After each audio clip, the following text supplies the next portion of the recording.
अस्सलाम वालेकुम and Ramzan Mubarak. Friends, जैसे कि आप सब लोग जानते हैं कि रमज़ान का महीना चल रहा है और बरकतों का।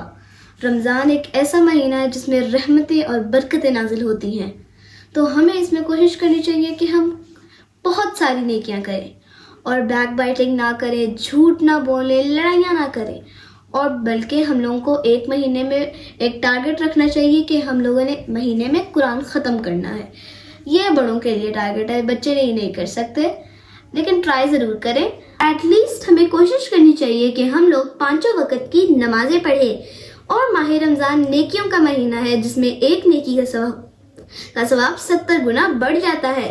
तो मैंने और मेरी टीम ने डिसाइड किया कि हम लोग इस महीने में नेकियां करें। तो हम लोग नेकी के तौर पे आप लोगों से वाक़या शेयर करने वाले हैं इस्लाम के बारे में, जो कुछ हमारे नबियों के होंगे, कुछ अल्लाह ताला के बारे में होंगे, और हम लोग यही वाक़या आपको बताने वाले हैं। और आज का वाक़या है किस्सा-ए सब्र, जो है हमारे प्यारे नबी हज़रत यूनुस अलैहिस्सलाम का। हज़रत यूनुस अलैहिस्सलाम का पूरा नाम यूनुस इब्ने मत्ता था और आप हज़रत ऊद की औलाद में से थे।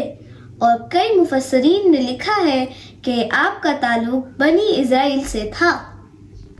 आप हज़रत यूसुफ के छोटे भाई बिन्यामीन के बेटे थे। जब आपको नबूवत हासिल हुई तब आपकी उम्र 28 इयर्स थी। अल्लाह ताला ने आपको अपनी कौम की हिदायत के लिए भेजा, क्योंकि जो आपकी कौम थी वो बुतों की पूजा करती थी। सबसे पहले वो उनके बादशाह के पास गए और बादशाह को उन्होंने इस्लाम की दावत दी और कहा कि आप इस्लाम कबूल कर लें और खुदाई का दावा बंद कर दें और जितने भी गुलाम हैं उन सबको आज़ादी दे दें।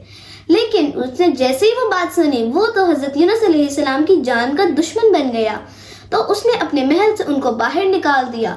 तो यही पैगाम जाके उन्होंने अपनी कौम को दिया, लेकिन उनकी कौम ने उनका मजाक उड़ा के उनको बाहर भेज दिया और उन्होंने कहा कि आपने अगर हमारे खुदा के बारे में कोई भी बुरा लफ्ज़ कहा तो हम आपको मार देंगे।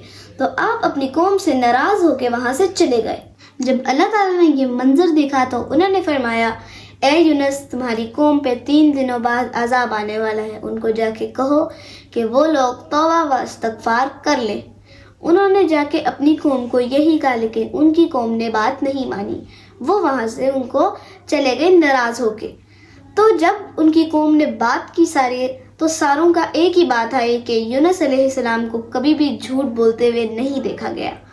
तो उन्होंने कहा कि अगर यूनुस अलैहिस्सलाम अपनी बस्ती में रहते हैं आज रात तो मतलब अजाब नहीं आने वाला, लेकिन अगर वो यहाँ से चले जाते हैं तो समझो कल अजाब आ रहा है। अगले दिन आज़ाब की सूरत में एक बादल आता है जो पूरी बस्ती को कवर कर लेता है। तो पूरी जो कौम होती है वो अल्लाह ताला से तौबा व इस्तगफार करती है। तो अल्लाह ताला हमारे इतने अच्छे हैं कि उन्होंने उस कौम को माफ़ कर दिया और वो बादल वापस आ गया। लेकिन अगर हम हज़रत यूनुस अलैहिस्सलाम पे वापस जाए तो उन्होंने अल्लाह ताला की वही नाजिल होने का इंतज़ार नहीं किया और वो वहाँ से चले गए। फिर वो एक समुंदर के कोने में पहुंचते हैं जहाँ पे एक कश्ती जाने वाली होती है। तो वो उस कश्ती में बैठ जाते हैं और वो कश्ती आराम से चली जाती है। पूरा दिन वो कश्ती आराम से जाती है, लेकिन बाद में लहरें उठती हैं और वो उस कश्ती के ओर आने लग जाती है। कश्ती जो है वो डूबने लग जाती है और जो लोग होते हैं वो अपना सामान फेंक देते हैं ताकि कश्ती का जो लोड होता है वो कम हो जाए, लेकिन कोई फ़ायदा नहीं होता। जब कश्ती डूबने वाली हो जाती है तब एक बंदा कहता है, मुझे लगता है कि इस कश्ती में एक ऐसा बंदा बैठा है जो अपने रब से भागा हुआ है। जब ये बात हज़रत यूनुस अलैहिस्सलाम सुनते हैं तो वो कहते हैं कि वो बंदा मैं ही हूँ जो अपने रब से भागा हुआ है, और उन्हें ये भी लगता है कि अल्लाह ताला को ये मेरा नतीजा अच्छा नहीं लगा। उन्होंने फिर 3 दफ़ा कुरान अंदाज़ी की और तीनों दफ़ा हज़रत यूनुस अलैहिस्सलाम का ही नाम निकला। फिर उन्हें मजबूर होकर हज़रत यूनुस अलैहिस्सलाम को पानी में फेंकना पड़ा। उन्हें एक मछली ने निगल लिया और मछली के पेट के अंदर बहुत अंधेरा था। हज़रत यूनुस अलैहिस्सलाम ने अपने गुनाह की माफ़ी मांगी और ये आयत पढ़ी। ये आयत पढ़ने के बाद फरिश्तों को दूर से आवाज़ आती है और वो अल्लाह ताला से कहती हैं कि ये आवाज़ किसकी है। अल्लाह ताला फरमाते हैं, तुम लोगों को नहीं पता ये आवाज़ किसकी है? वो कहते हैं, नहीं, हमें नहीं पता। उन्होंने कहा, ये मेरे पैगम्बर यूनुस की आवाज़ है। तो अल्लाह ताला ने उनकी गुनाह को माफ़ी मांगते हुए सुना तो उन्होंने कहा, मछली को हुक्म दिया کہ تم جا کے ان کو باہر نکال دو، منہ سے پیٹ سے باہر نکال دو کونے پہ جا کے، جیسا اللہ تعالیٰ کا حکم تھا۔ مچھلی نے وہی کیا، جا کے ان کو باہر نکال دیا۔ جب وہ باہر نکلے تو ان کی جو سکن تھی وہ ایک برڈ کے بچے کی طرح تھی، اتنی زیادہ ملائم اور سافٹ۔ جب وہ وہاں پہنچے تو ایک پیڑ اگ گیا جو تھا کدو کا پیڑ۔